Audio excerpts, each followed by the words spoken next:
Hello everyone, welcome back to another video of Editing Basics. In this video, we are going to learn how to add Spotify music in Canva. First step is to open a browser. Here I am using Google Chrome. Now click on the search bar and type in canva.com. Now it will lead you to a home page of Canva, and here on the top right corner you can see this Create a Design button.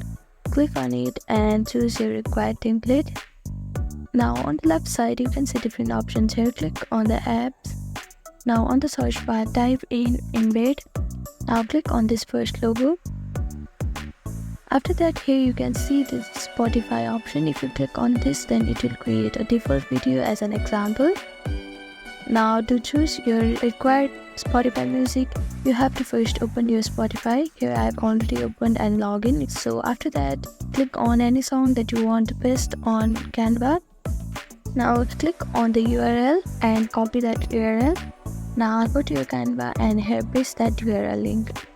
After that, you can click on add to design, and here you can see that you can easily add Spotify music in Canva.